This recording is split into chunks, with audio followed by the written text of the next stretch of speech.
Great parks and healthy landscapes are the products of strong leadership. This show is dedicated to helping you become that leader. This is the Parks and Restoration Podcast. We're on a mission to help you leave a legacy of healthy ecosystems, quality parks, and future generations of people who care about the natural world. Find show notes, links, and other information on our website, parksandrestoration.com.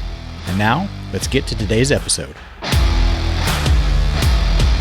Hello, everyone, and welcome to the Parks and Restoration Podcast. This is a live meetup with Brett Hoogeveen, one of the founders of Better Culture. I am stoked to have this conversation. I am currently in the middle of Better Culture's Mindset Leadership Program, and it has been absolutely phenomenal. On the Zoom call with us today is Telly Van Rickey. She's the facilitator of that. It's been a fantastic program, and I had to reach out to the guys at Better Culture to have this conversation. Brett is the co-founder of Better Culture and Mindset LLC.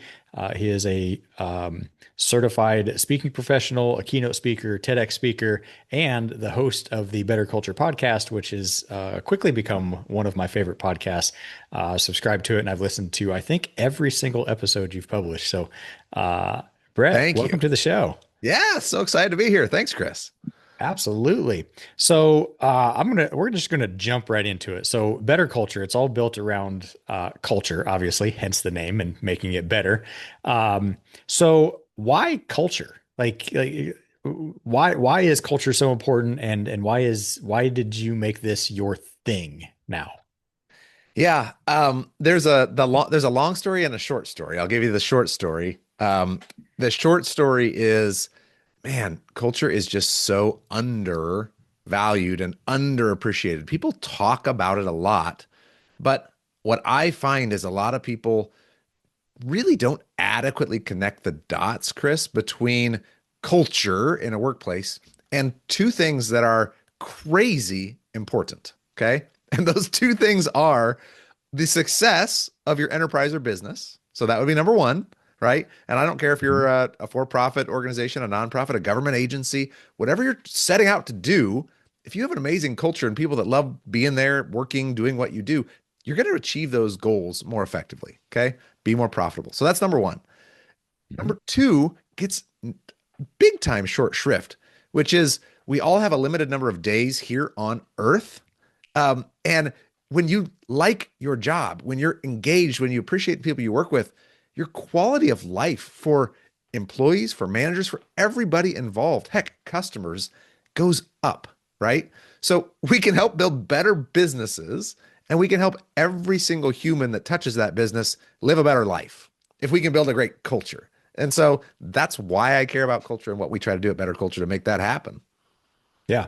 So what is your, for lack of a better term, empirical evidence that better culture does result in better business outcomes?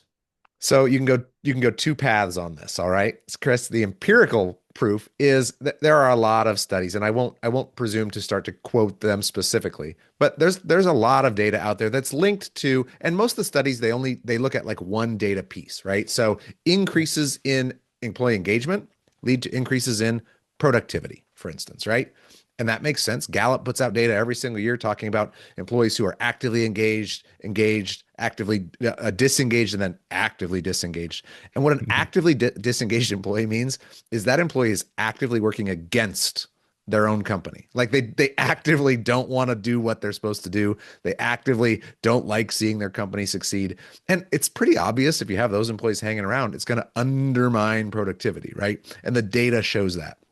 I could show you data that links employee engagement and cultural health to increases in safety compliance and decreases in injury rates, decreases in liability insurance costs, decreases in employee lawsuits for safety-related things that tie directly to dollars and cents that are that show up on a P&L as either expenses or other things. And if you can lower those, obviously it makes your business more profitable, right? And I could go on and on. I mean, decreases in call-in rates, decreases in employee unwanted turnover, decreases in all sorts of things that hit the P&L that data clearly shows, right? So that's the nerdy way. The obvious way that I typically answer that question is I don't need data to answer that question. Let's just do a thought experiment, okay? And I think you'll like this, Chris. But here's the deal. You're building a team that needs to get something done. You can either have a team that is jazzed about what they do. They enjoy working together. They feel pride in your company. They feel connected to your mission. They like you as a manager. They have good relationships among one another. Or I'll give you the opposite team that has all the same skill sets, capabilities, but they don't like their job. They don't like one another. They don't like their manager. They don't trust the company. They don't have pride in the organization, but they have the same resumes. Which team would you like? And Oh, absolutely. if you're The not first one, yeah. sure which one will deliver better results, then I can't help Right. Yeah. You probably ought not to listen to this show you. anymore either. Yeah. No, you're absolutely right. And it translates into like you said, not just profit on the P&L, but it translates for a lot of us in mission-driven line of work, like for nonprofits and government entities and the parks and conservation folks that Yes. listen to the show. Thank you. The people that are engaged are going to deliver on that mission better, and they're going to have a better time doing it, and it's going to be more sustainable in the long run. I'll give And you an example, Chris, from one of my early organizations I worked at that had an amazing culture. In my first week or so of being there, I was getting a tour of the facilities, right? And so Mhm. this is I'm going to make a very, very, very loose connection to, parks and rec, things like that. This VP was walking us around, showing us, and just during his tour, he noticed that there was a dandelion that had popped up near the edge of the sidewalk and on these beautiful grounds. And just he didn't stop talking, just mid stride. He just leaned down, plucked it from the ground, kept walking, kept on with the tour, dropped it in a waste can. But as a point of that employee onboarding in this organization with a great culture, they said, look, we care about the details here, right? We attend to the small things. And if you have an employee or a team or a mission to create great outdoor experiences for your community and to have clean, safe environments, obviously, if you have somebody that's excited about the work that they do, they're going to do a better job creating that environment for your community. Exactly. Yeah, and I've seen this. So the parallel with that in my line of work is the parks person that goes out there and there's always the Doritos bag that got away from somebody's car and is blowing Yeah. across, or somebody left their can of Monster energy drink on the side of the skate park. They stop and pick it up. And when the culture is such that you have that trust among teammates and you've built that just feeling of belonging in this organization, that's that doesn't have to be a standard that you write down. It happens, right? Yeah. And that's why I'm absolutely 100% bought in that the ecosystem that you create within your organization is the number one thing that you focus on, especially if you're in any sort of leadership role. Which takes me to my next question then. So, all right, so we're going to agree culture is important. Where does one even start? Because the common discussion around work and professionalism is outcomes, right? And it's the P&L and it's the productivity. And you came here to do a job. You didn't come here to deal with this fluffy stuff. And so what where do you even start? So I think that the answer to that question, Chris, depends on what role that person is in, right? So if you're if you're an executive and you're responsible for an organization essentially, you might start somewhere different than if you're an individual contributor who just wants to have a healthier team, right? And Sure. so depending Yes. on sort of where you sit or what your goals are, I can give a better answer. So I'm gonna flip Good. that back to you. For who? Who do you want me to give me a theoretical person here? Yeah, so let's have a conversation around both. Let's start at the top and work down. Okay. So executive level, department head, CEO type, division lead, whatever, person in charge of people and outcomes. Where does that person start? Sure. So if you're responsible for a sizable employee base or organization or just big department, what you want to do first is you want to figure out what's the culture you want to have and what's the culture that you do have. And there will always be a gap. You could go into the best, most healthy organization in the entire world. And if I asked a really good executive, what's the culture you'd love to have and what's the culture you do have, there's going to be a gap. It might be a small gap, it might be a huge gap, but there's going to be a gap. And that gap is where we focus, right? The name of my company is Better Culture. And although that's a pretty simple, obvious sort of name, it was very intentionally chosen because the goal shouldn't be with culture stuff. A lot of times people treat it like it's a fixed thing, like, well, this is our culture. That's the best organizations and the best teams aren't really focused on what their culture is. They're focused on how can we make it better, right? And so I Right. focus on that gap. And in my language, what I want that executive who cares about this culture stuff, what I want them to have is a strategic plan for continuous culture improvement. Now that sounds really fancy and complicated, but all that means is you have some vision again for where you want to be and where you are, and then we break that vision down into a few chunks that are affecting team culture, performance, employee experience, those things. And we say, great, what are like two or three areas that if we made those that processes better, if we tightened up some things, that would logically lead to a predictable improvement in culture, employee experience, right? And that could be, I've got one other executive who's a pain to work with and everyone's afraid of him. Oh, okay. Well, maybe let's work on that. See if they're open to give them some feedback, set them up with a coach. It could be your onboarding process. It could be your HR. It could be your pay structure, your evaluations. It could be anything, right? Mhm. Identify what those things are, pick a couple, and put a plan in place to make them better, right? And that's what it looks like to have a strategic plan for continuous culture improvement is on some regular cadence. Annual is fine. Identify a few things, put a plan in place, make them better, repeat the process.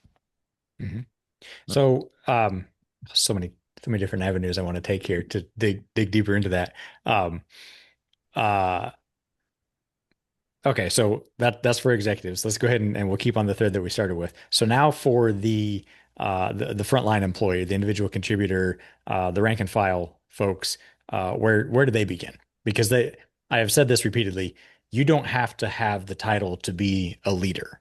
A leader can Yes. be anyone inside of an organization, and a leader is not a manager. Those two are very, very different things.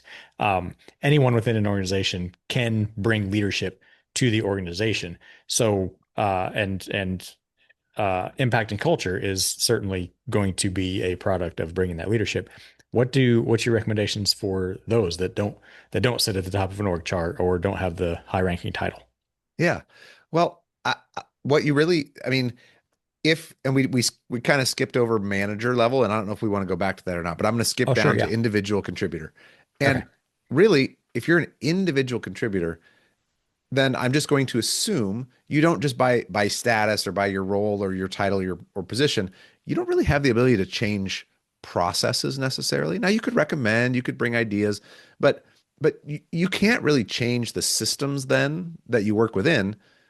The only thing you can change is you. It's like how you show up, right? And so if you want to be on a healthier team, improve your workplace culture, and this applies to every level, executive, mid-level, frontline, but the biggest way to make a difference is to examine how do I show up? What kind of a teammate am I? What kind of a role model am I? And at Better Culture, we have this 20 tenets process and program where it's 20 employee like attitudes and behaviors of a star employee.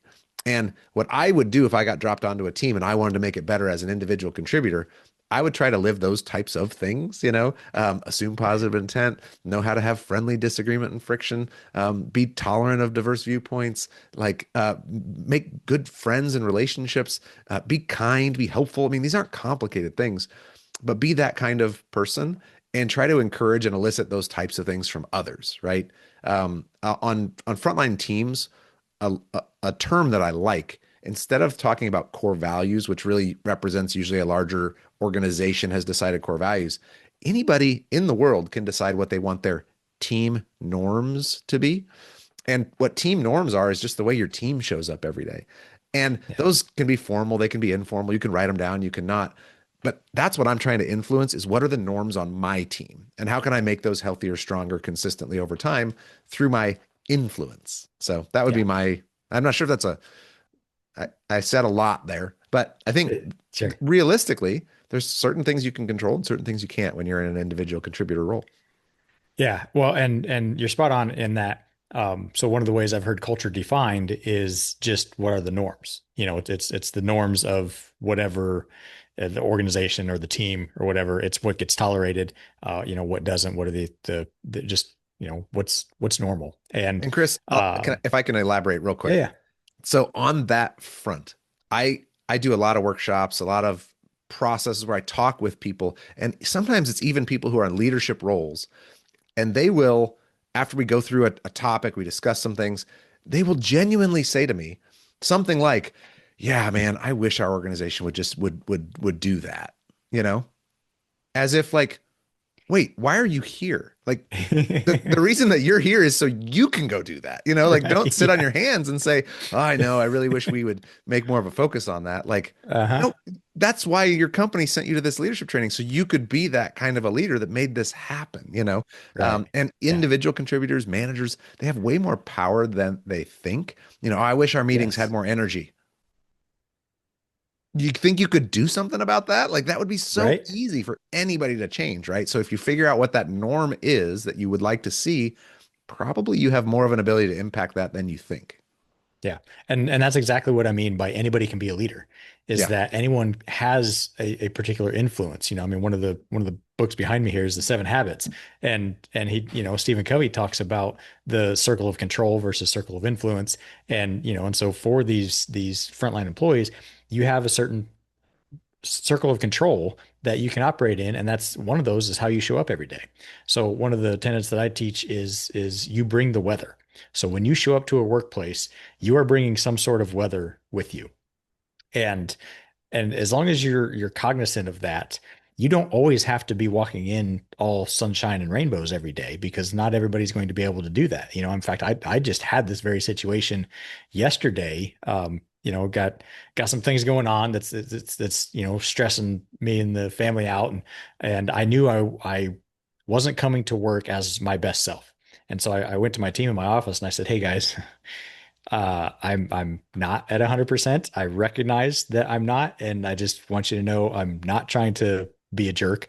If I ever come across that way, it's just, there's some things dragging me down. And that's all it is. Like it's recognizing and bringing some intentionality to it and knowing that you have the ability and the responsibility to show up as the employee that you would want to work with.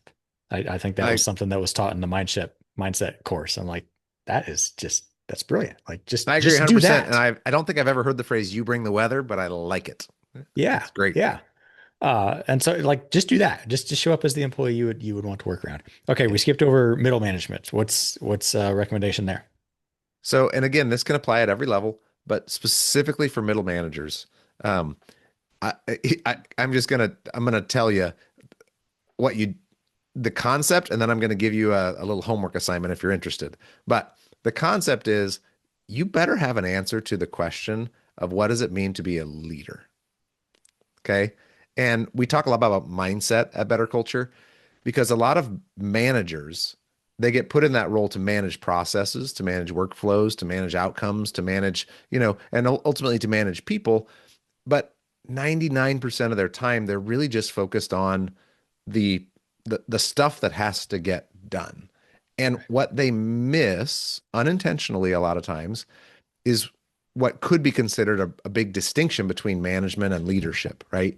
And when I ask people okay, so you manage a team of 9 people, like what's your job as a leader? How do you think of your role? What does it mean to be a leader for you? And most most people don't know how to answer that question. They start to tell Yeah. me about what their team does or what their department does. And I say, respectfully, I don't think that's a very good answer. I think you're Yep. missing a lot of opportunities to build your people and build your teams. And as we get into a conversation, I will introduce them to the 7 principles of leadership that we teach at Better Culture, which say, I think are a good answer to what does it mean to be a leader. So if anyone listening is curious, just Google Better Culture, 7 principles. You'll find an article that I think answers pretty well what does it mean to be a leader in our language. There's other answers, but in our language, it means it's my job as a leader to always be looking for opportunities to build pride. It means it's my job to help people feel appreciated. It means it's my Hmm. job to help people be successful. at work and in life. Life. It's my job to protect the right of good employees to work with other good employees. Not perfect, but good. It's my job to deal Mm, effectively with conflict, not to duck it, not to create it, just deal effectively with it. It's my job to help make work more enjoyable for my people. It's my hmm job to make decisions effectively and communicate around decisions so people feel like they know what's going on. Those are the kinds of things that, like, yeah, you're managing your function every day, but if you're not, if you don't have that top of mind, if you don't have that mindset, you miss so many opportunities to lead when all you're doing Yep. is focused on managing. So that would be my biggest piece of advice for managers is get a little bit more clarity on what you could be doing and accomplishing as a leader aside from just managing the functions of your team. Right. And so much of that falls, so like all of those tenets of leadership, when and I'm sure you've probably done this too. So you go and you do a workshop or you do a talk or something, and oftentimes I will ask people, okay, what what makes a great culture? Or on the flip side, what makes a, what doesn't make a good culture? What is it that erodes culture? And oftentimes, almost unanimously, I will get trust and communication, Mhm. being kept in the loop. People hate not not knowing what's going on, and so that comes back to that communication and expectations and keeping your people in the loop. Trust often falls back on this whole tenet of employees should have the right to work with other good employees. And so then that brings in this whole conflict management. Patrick Lencioni is one of my favorite leadership thinkers and authors. And he talks about the five dysfunctions of a team. And that's one of them, is that unwillingness to have the uncomfortable conversations. And so much of that goes back to, this is what people recognize erodes culture. So how, there it is right there. Telly's holding it. Yes. Yep. It's one of the books right behind me here. Here's the things that we know erode it. So what's the opposite of that? And how do I get intentional about it? I love that. That's why I geek out so much about this Yeah, absolutely. mindset program. Is just been so fantastic because it brings that stuff, like everything I hear in these talks and these workshops that I do. I'm like, oh, this is addressing it head on, and I just, I love that. Um, so how you talk about doing like the strategic plan of like, what's the culture I want to build? Mhm. Oftentimes what the pushback I get when I start talking about culture is like, how do you measure it? Like, Mhm. like how do you put metrics on it? And if you're going to, you're trying to build a team and you're going to try to hold a team accountable to building a culture, like how do you put measurable metrics, because we know what gets measured gets done, right? And how do you put metrics on it, or do you? I guess maybe is the better question. What's your thoughts Um, on that? yeah. Do you guys at your parks department at the agency, do you guys do a culture survey and employee engagement survey? Um, no, but I have cultural components metrics built into all of our performance metrics. Sure. So every performance evaluation I do, and every so I do quarterly or third of a year um, check-ins with my team, Yep. and so we'll have a conversation around around culture, and so a lot of that. But I don't have like a survey, I guess, Yeah. mechanism. Well, so I have a good answer and then a controversial answer, I suppose. All So I'll right. give you the controversial one first, just to be fun. I actually don't think measurement's that important. I really don't. Um, Tell me more. uh, I think intentionality on improvement is way more important than measurement, right? Like our company name isn't measure culture, it's better culture, right? And I know Right. exactly what will make cultures better. Like those seven principles I just ran down, if leaders every single week, month, year are working on getting better at building pride, showing appreciation, helping people learn and grow, protecting the right, like if leaders are getting better at those things, your culture will be getting better. I know it. I've seen it over and over and over again. And Yeah. the mistake a lot of organizations make is they say, well, we know it's important. We should do some work on it, but we kind of we need to benchmark. We need to figure out the data stuff. We need to, before we get started on something, we better agree what we're going to measure. And then they just never do anything. And so this obsession Paralysis by over measurement analysis. actually a challenge. Because everybody knows what a good culture looks like, feels like, what kind of a boss they'd like to have, what kind of a teammate they'd like to have. I can tell you exactly what that looks like, and I can tell you exactly how to help leaders and employees get better. I can. So if a client wants to measure it, great. Like I love that. But let's not treat the measurement as like a really big important part of the process. It's a fine part of the process, but measuring doesn't help you make progress. So just don't let all the energy in the room go toward measurement, measurement, measurement, data, data, data, because any energy that goes toward that is energy that's not being put in some ways toward development, toward growth, toward improvement. And so I hope did that sound like I was anti-measurement? Because I am not anti-measurement. Sure. Uh and I agree with you because I have seen and I've been victim to this whole concept of okay, I got to build the proper metrics and the proper measurement systems to know if this thing's going to work before I even try. Yeah. And I've gotten lost in that, and then you just don't end up trying. The science guy in me though pushes back on that of like, okay, well, if we know what's going to improve culture and we know that it's not something that you just do overnight. Like, Yep. you'd mentioned earlier, it's a long-term thing. It's a never ending thing. And, Yep. Simon Sinek's Infinite Game, that's another one of the books that's behind me. This is absolutely true in ecology too, of like, you don't go out and just do a little bit of ecological management, do a prescribed burn on a prairie and then walk away and be like, oh, it's done forever. Like it's an ongoing, it's a never ending thing. Yes. Culture's obviously the same way. How do you know that you're heading in the right directions? Let's say Yep. whatever your unit of culture is going to go from a 5 to a 5.5 is without some sort of measurement system in place. How do you know that it's made that incremental step that way and it didn't just go from a 5 to a 5? So I told you I'd give you a controversial answer and then a good answer. Okay. So Okay. here's the good answer. All All right. right. Teed So that the one good up. answer, and genuinely, Chris, I'm just being a realist. This one depends on who's the client and what are their interests and how motivated are they? How much are they intentional about driving culture? So if I'm working with somebody and they're the owner of a 200 person company and they care about culture and they want to make it better, like they'll know, like we can measure, we do culture surveys, we do employee Mhm. engagement surveys at Oh Better yeah. Culture. So I'm not anti-measurement by any means. It's a great process to have, but ultimately that client keeps us on board if he thinks it's working.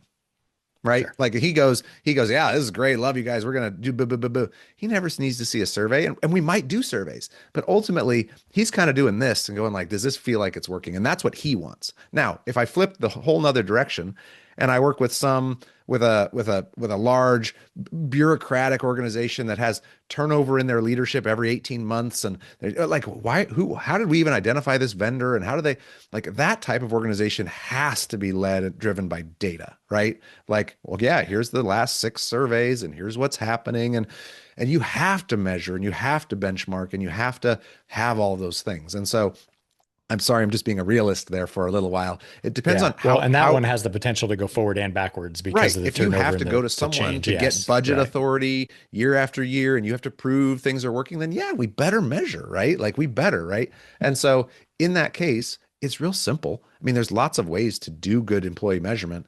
Our Better Culture survey is amazing. It gives really robust culture score at the department level, the team level, and it boils up to one number for the whole organization where you can tell last year we were at a 72, this year we're at a 74. We're making progress, right?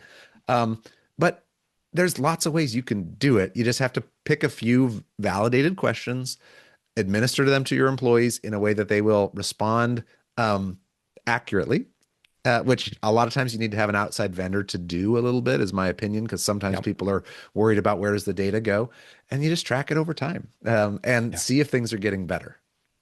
Yeah. And I'm guessing the value in it is really in the trend data. It's not so much from this survey to that survey. It's this series of surveys has shown a trend in the positive direction. It isn't necessarily that 2025 compared to 2026, yes, those numbers matter. But when you look at 2020, 2020 to 2025, how's our overall trend? That's probably more informative than any one single year data point would be my guess Agree is that. completely. Agree Yeah. completely. And even without trend data, so yes, I agree. And even without a trend, so just running it once, getting data one time, if it's a robust enough survey that you can kind of see the whole organization and how different pockets of the organization um, uh, feel, just one time of getting that level of data is helpful at identifying where are our biggest opportunities for improvement, Yes. right? So Yeah. it informs your planning. It informs that strategic plan that I talked about for sure, right? And then you can iterate that process year after year. Yeah.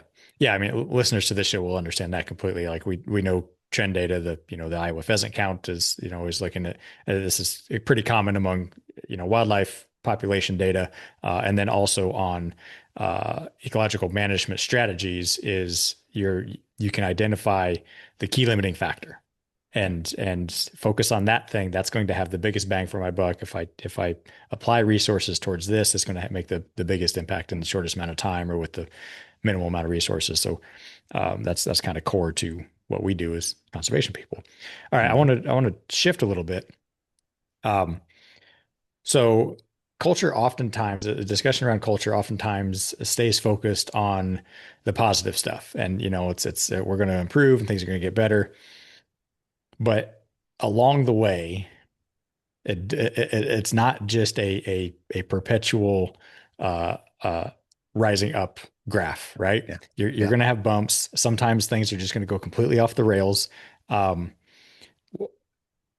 through a culture lens, when things go off the rails at an organization, let's say, one of the things I love about the mindset leadership program, it is so people focused. Like Hmm. it isn't process focused. It isn't theory focused. It isn't philosophy focused. It's so focused on the people and the interactions with people and building a culture that takes care of the people. But sometimes, people are messy. And let's say you've got somebody that it just isn't cutting it, or is that invasive species in your ecosystem at your workplace. Um, through the culture lens, how do you deal with that? Because that can be very difficult for the ripple effect that they have. So the coworkers around them, the managers above them, and certainly the leaders within the organization that are counting on the managers to do that. How do you look at that? Yeah. Well, yeah, thanks for mentioning Better Culture's mindset leadership program and the leadership programming that we do. I'm glad that you've enjoyed that the product. The Yeah, I've taken a lot of leadership classes, and this has got to be, it's been my favorite one so far. Just, I think maybe it's personal preference because it is so much through the lens of how I see the world. yeah, But it is a cut above a lot of the leadership programs that I've been through, are just, yeah, they're kind of based in theory and this and that. But like this is, it's so practical and it's so people focused, and it's ecosystem, like it's building this culture, but it's putting people at the center of it, which really, that is culture. But yeah. I don't know, it so perfectly aligns with my values and my principles when it comes to Yeah. leadership that No, I don't I think love it's just your personal preference. I think it is the best out there. So I appreciate it. Good. Yeah. Not that either one of us are biased. No, not at all. So, I think dealing with a toxic person, dealing with somebody that's sort of upsetting the culture in the apple cart, there's not a simple answer to that, right? It would depend on the person, on a lot of unique variables, their role, their so I can't give detailed answers to that question without a more detailed investigation. Because it's not a one size fits all approach, right? There's some folks and there are some issues that it's like a one time. If that happens one time, like you need to like that person gets fired that day, like. And then there's other situations where it's like we're gonna go a long time dealing with this. We're gonna really try to work hard at it. We're gonna, etc. And I think the most important piece of feedback that I can give, and I know this is simple, but a lot of what happens around culture is actually the amount of progress you're going to make. I like to say the biggest variable in how much progress you make on your culture, and this would apply to this same one problem with a person. It's not how smart you are. It's not how perfect you say something or how eloquent you address something or that you use the perfect leadership concept the biggest variable is volume of how often do you try to address it? How often do you try to work on it? And so if I have somebody on my team who's causing disruption, who's hard to work with, who's toxic, everybody's walking on eggshells, what a lot of leaders will do is they'll kind of go, ugh, I don't want to deal with that, and they kind of withdraw from it and they kind of go, oh man, I should talk to her later or him later. Sometimes it happens, sometimes it doesn't. And and things just go unsaid. And the person doesn't get a lot of feedback. You don't try to address it. And I just want you to imagine, like, let's imagine that maybe you just try to talk about it like once a month, like the leader says, hey, do you have a minute? Like this is, and you're just once a month addressing the issue. You're just not going to see any change. You're just not, it's status quo for a whole month and then one kind of tough conversation and then status quo for a month. Whereas if you addressed it 3 times a day, you're going to get resolution much faster, right? Hey, we talked about Right. this morning. I mean, so the person, let's say they have a bad attitude and they sit in a meeting and they lean back and just at one point they go, oh, or they chuckle under their breath or something. Like address it, talk about it immediately after the meeting until this Yeah. person is so sick of having to talk about this stuff with you that they either listen or a performance plan can, whatever it is. The biggest mistake is just not not having a high volume of work on it, of feedback on it. So Yeah. that's my advice there. Does that make sense to you, Chris? No, and that jives with a lot of the other kind of uh, feedback I've heard on this is that, it's not just a one-time thing. It isn't, you don't just bring it up at the performance evaluation time. No. It's got to be almost in real time as much as possible. And it seems like that's getting more and more. It makes me think of can't think of the author, but Radical Candor.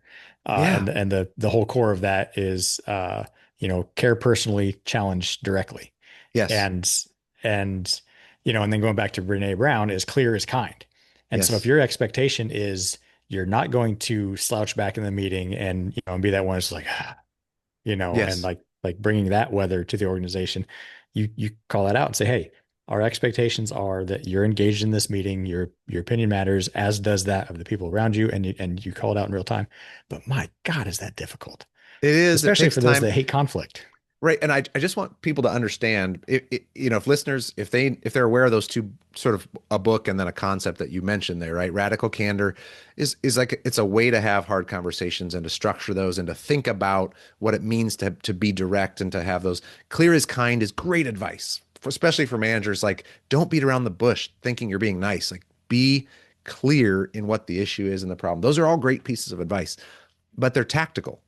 And what happens Mm. is people think they're being great leaders when they try to use those concepts once, right? Yeah, right. Okay, I'm Yeah. finally ready to have that conversation and I'm going to be really clear, right? And then they think, okay, that's done, and then like, well, we'll see how it goes for the next couple months and then we'll address it on the annual eval. And it's like, no, like you need high volume of this feedback. And a lot of times it's uncomfortable for people, like you mentioned. And so the only other piece of advice that I'll give at Better Culture, I mentioned these leadership principles. The fourth leadership principle is that it's your job to help protect the right of good employees to work with other good employees. And if that's my job, there's somebody that's hard to work with, and it's my job to protect the right of everybody else to not have to deal with that, then I got to deal with it regularly and Yeah. relatively assertively. But the third principle says it's my job to help everybody I work with be successful at work and in life. And so, in my own head, when I'm trying to address these situations, I'm not trying to get the person in trouble. I'm not trying to say I'm mad at you. What I'm saying is, principle 3, I so want you to be successful here. I so want your reputation to be stellar with your colleagues. I so want you to be a fantastic person to have in these meetings. Like, I really want that. And because I want that so badly, and because the last 7 times that you've been in these meetings, it hasn't gone great, we got to talk about it again, right? Because I really want you to be successful. And eventually, you decide it's a performance issue and you document it and you go through all the steps eventually if they decide not to change. But I think the big variable that like with radical candor and other that doesn't get discussed often enough, Chris, is that in the volume, how frequently Right. do you coach the person? Because that's what makes change happen or fast. And that's what Yeah. saves your team from having to deal with this situation for 6 months. Yep. Well, and it builds some normalcy around having those conversations, and it and Yes. it it and then you get that ripple effect. So suddenly, then culture, or not suddenly, but over time, culture then becomes something that everyone plays a role in when the leader or the manager is demonstrating that when an expectation is not being met, it's addressed right there on the spot in real time with frequency and with consistency. That gives permission for everyone else around them to do the same thing. And Yeah. now over time, you'll create the type of thing where coworkers will see, a particular behavior or something that isn't meeting expectations or goes against a particular expectation or a norm. Yeah. They have permission now to call that out. Like, Yeah. hey, Yes. With that's one not what big we do around caveat here. that I want to make sure I'm clear on. I'm not a big believer in like public feedback. I still would probably do it privately, Certainly. but I would have the meeting. I might do it in front of the group if it was the right approach. But like as I'm wrapping up the meeting and as folks are leaving the room, I say, "Hey, Chris, you got 2 minutes. Can you stick around after?" Like we're Hmm. gonna talk about it like right now, and it only needs to be 2 minutes. But like, could we, you know, that I just want to make that clear that it's Sure. not Yeah. necessarily that the second you see it in front of people, you have to address it. Depends, Yeah. Yeah. but Yeah. Praise in public, correct in oftentimes private. one-on-one is better. That yeah, praise Yeah. in Yeah. public, yes, discipline in private. So yes, I agree with that Yeah. caveat. Right. Right. Yeah. And it's going to depend on the situation, obviously, if it's Mhm. just some small little thing of, Yes, sighing in a meeting or something. But yeah, anyway, well, I think we've beat that dead horse for long enough. I want to go all the way back. So I guess if I was a good podcaster, I would have started with this, but let's go all the way back to your origin story. And you and it was Kim that I believe started, your dad, that started, yeah, maybe it was QLI, but this healthcare company, private healthcare company that was ranked as the best place to work 5 times over in the Omaha yeah. area. One, how did, and I'm sure we've talked about it, how did that structure get put in place over time? Like this is a big company. And then Mhm. what is the measurement of best place to work? Like what is that designation? What do they look at? So, a lot of people deserve credit for building such a terrific culture at QLI. I mean, a lot of the early leaders, a lot of people have contributed to that over time. QLI has been in operation. They do amazing transformational rehabilitation and long-term care for individuals that have been affected by catastrophic injury. So, brain injury, spinal cord injury, other types of really tough situations where people are trying to get back a sense of normalcy or even long-term quality of life. And they're the largest center of their kind in the whole country that's here in the Omaha area. So they do amazing things. The way that culture really came to be, I I believe those 7 principles that I talked about earlier that we teach at Better Culture. My father crafted those in 1991 when he was just a few years into building QLI because his sort of hypothesis as a CEO of a startup nonprofit was he knew he didn't know everything that he was going to need to know to build an amazing rehabilitation and long-term care company. He knew he needed to hire people and keep great people that did know how to do all those things.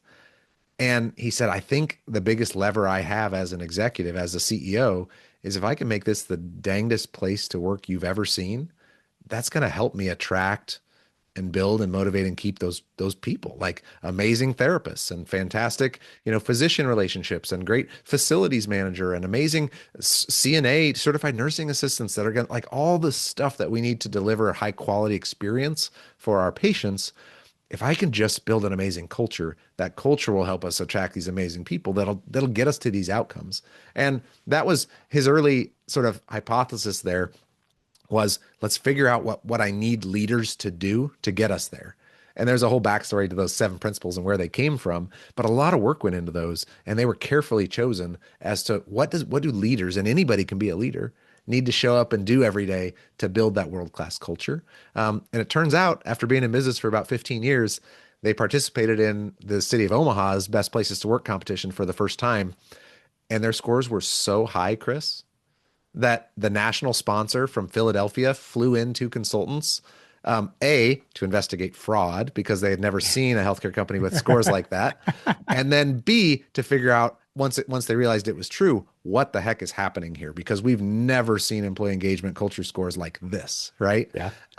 And so that was the first time they were named best place to work. And then, four more times consecutively, number one best place to work. And then a whole bunch more times continue to be listed in that best place to work category in the city of Omaha.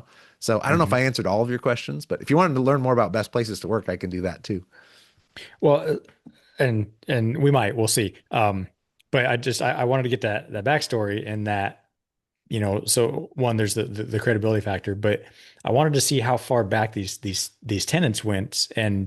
and how like what was the foundation of building this great place to work, right? Yeah. And you say it was these seven tenants that you The guys have. seven principles of leadership are really the heart of it, right? Yeah. And when we set out to build better culture a decade ago, we really examined those and we said, yeah, this worked here, but do we need to broaden or shift or change Hmm. to take what's built an amazing culture in one place to go help other organizations?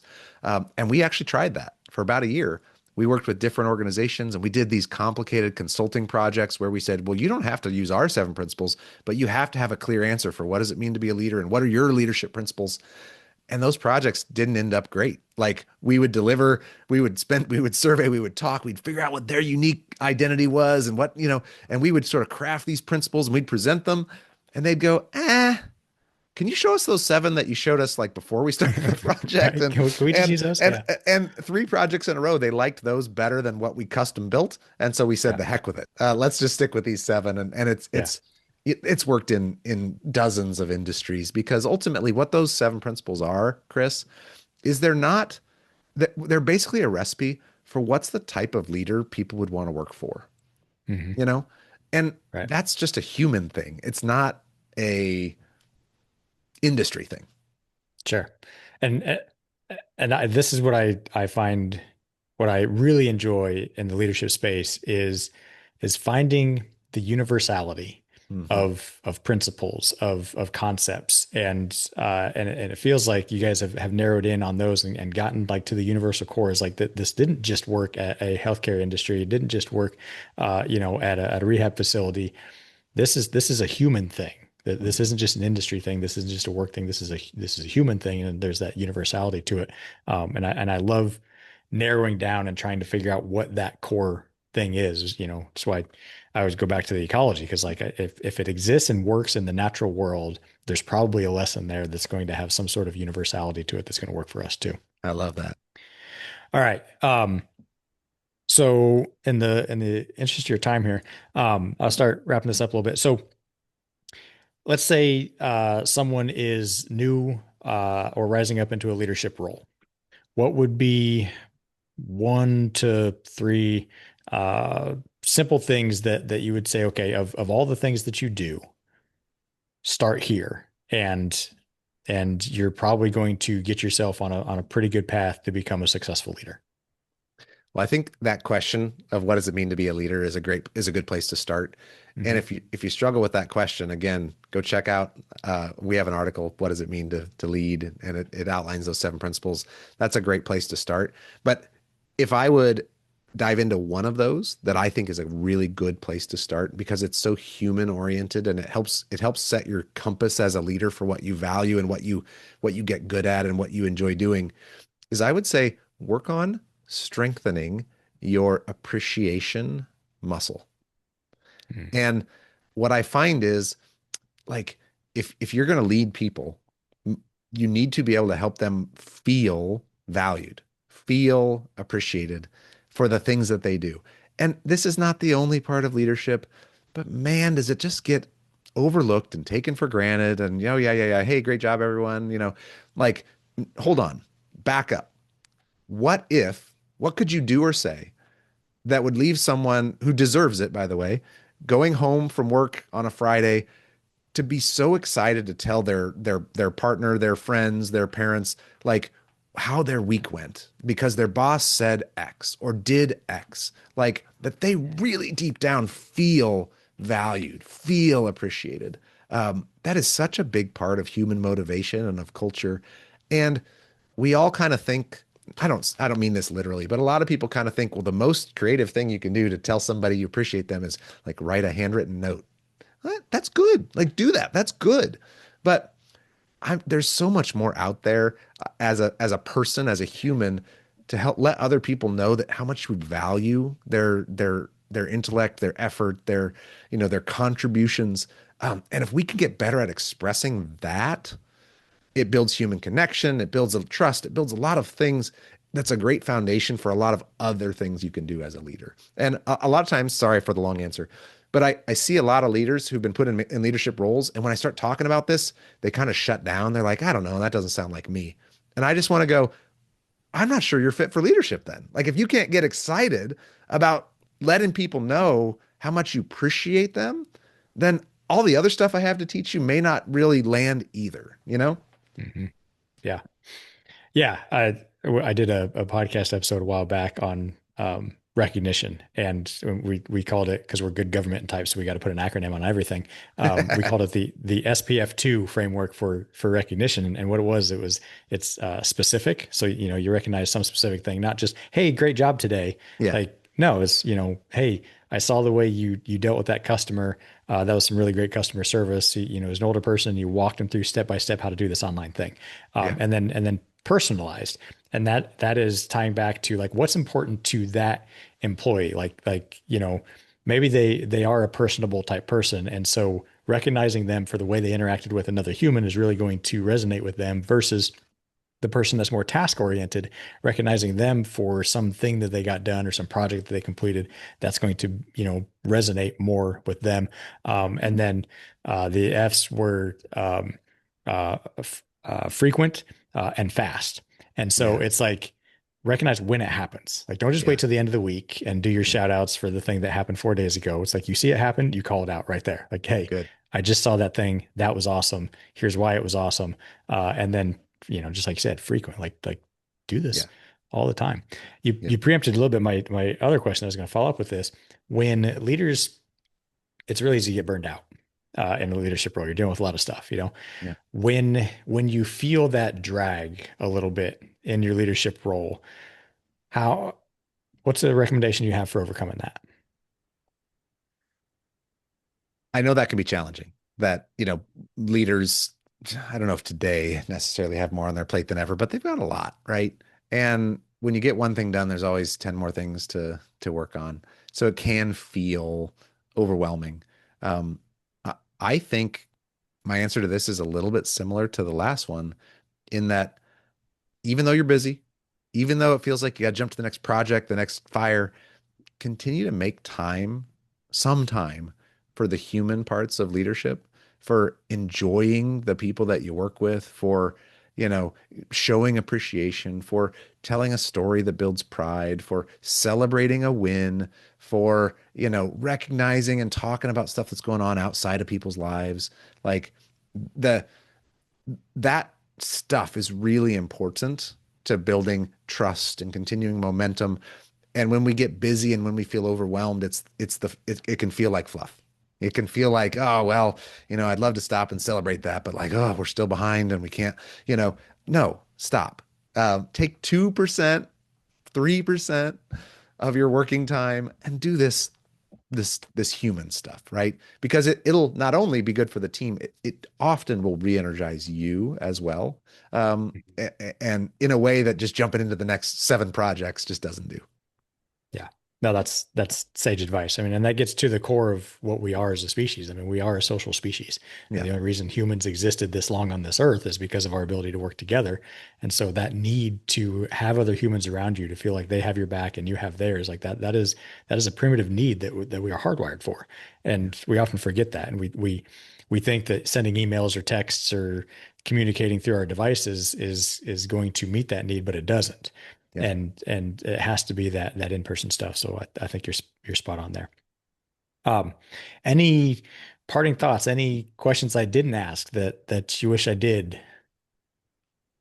I think you did a very thorough job. I think we had a fun Thank you. conversation. We I did. mean, I hope people leave just realizing the transformative power of working on a great team for a great company, and that it's worth creating. It's worth building. It's worth protecting, both for the agency, for the organization, and for the people. This is a win-win, and we all have the ability to make whatever team we're a part of better, right? So just lean into that and do it, make it happen. Yeah. Yeah. Life is too short to dread going to work every day. That's just all there is to that. So how would someone find you or connect either with you directly or Better Culture? Yeah, so betterculture.com is a great spot to go. You can, if you download it, we have got a bunch of free resources on the Insights tab. If you like the stuff that I talked about, we have a blog. We've got a bunch of downloadable things. If you want to get better at appreciation, look for that one. If you want to get better at team building, look for that one. If you want to, there's a whole bunch of great resources you can download. The other thing that I would love, love, love is if people would check out our Better Culture podcast that you mentioned earlier. We put a lot of effort into that to really put good stuff regularly out into the world. And so that's another great place to find us and follow me. Yeah, and it is great. I listen to a lot of podcasts, and I really do enjoy that one. I've subscribed to it, and I like I said, I've listened to every episode, and I like these little fast blasts that you do, like just these little tidbits of insight. And I'm like, oh, that's pretty Yeah. easy to, you can digest that in the commute to work. Well, Chris, Uh, it's you really know, hard for us. We're a training company and we've got a mountain of content and stuff we want to teach. And like our podcast is conversational. It's like this. yeah, right. And like we just can't help ourselves. About every third episode, we're like, we just got to teach something. We got to short and sweet, get a fast blast out there. And people Yeah, do seem to like them. So we kind of bounce back and forth between more of a conversational format. And no, right. this is just 10 minutes of like, here's something useful. So Yeah. Yeah, it's good. thank I you. encourage everybody to do that. And then you guys have a conference on the books Yes. on the calendar. Tell me more about that. So, if you're interested in this leadership and culture stuff, I genuinely don't think you can find a better way to spend 2 days of your time. It's not a cheap conference to attend, but our Mindset Leadership Program, otherwise known as Better Culture Live, is on September 23rd and 24th of 2026 in the Omaha, Bellevue, Nebraska area. We rent out a whole conference center. We cap it at 100 people. But it's just 2 days of learning directly from all three of the founders of Better Culture. And we give as much content and information as we possibly can in 2 days about what it takes to build a world-class company and team. And it's a great, great program. So if you want to look at that, you can go to betterculture.com/MLP, Mindset Leadership Program, and it'll take you right to that landing page too. Yeah, Early bird, and there's some early discounts out there depending on what time you check the page. certainly. Yeah. I would love to go. I'm not sure that I will, but that just sounds like a couple of days that just be brain breaking for me. I just to Yeah. geek out on culture stuff for 2 days is pretty great. And then the I've mentioned it a couple times here. We've been talking the Mindset Leadership Program, this virtual or hybrid series that you've got going. Telly's on the call with us here. She's been facilitating that through the Greater Burlington Partnership here locally where I'm at. That's just been an absolute fantastic program. If somebody wanted to get involved in that, how would they go about doing that? So, so we have a digitally available leadership program. We call it our on-demand mindset leadership program, and we have partners like you guys, people that are using that program in communities all across the Midwest, primarily across the country. There's several ways to think about that. If sometimes people take that program inside a company, right? Inside an Mhm. organization. If you want to use it with your company, talk to us, reach out to us, fill out a form. We'd love to visit with you about it. Maybe you're a part of a community that offers it in a community, and you could join that program through a local chamber or other partner. You can also just buy an individual license that is just for you. If you just want to go through the video program by yourself and not be a part of a cohort, you can find that info on our website if you poke around under the leadership development options. Just go to that leadership development tab, drop down, and look for the for organizations tab is actually the best spot to go to find info about that. But reach out, drop me an email, brett@betterculture.com. Happy to get you to the right resource. Yeah. And I'm getting no commission from this, but I got to say, man, that has been awesome. So anybody listening, like if you got together with your city and you brought in like the city leadership or your county and you brought in county leadership, or even if you're one of the bigger parks departments or the DNR leadership or whatever it is, I could see this being an incredible program to build a cohort around your leadership team at whatever level that is, and bring that into your organization, and then deploy it out. I could see massive impacts with that, and the more people that, or the more organizations that I could get to sign up for that, the happier I will be, because this just is some fantastic. Well, I mean, Chris, so we're on a information. mission at Better Culture to make the world a better place to work. And that program is one of the major ways that we're doing that, getting folks like Telly to grab it and to make it available inside of a community or to an organization and say, hey, this would help us move the needle on culture. Like it helps you guys win, and it helps us achieve our mission of really making a dent in making that world, the whole world, a better place to work. Brett, thanks so much. And if you ever want to have a follow-up conversation or something like that, don't hesitate to reach out to me, and happy to carry on the conversation or do anything I can to help move your mission forward as much as possible. Because as I've said, this is incredible stuff and impactful for sure. Awesome. Well, I've so appreciated the opportunity to talk to you guys and your group, and I appreciate what you guys are doing too. You're making a big difference out there. And so thanks for having me.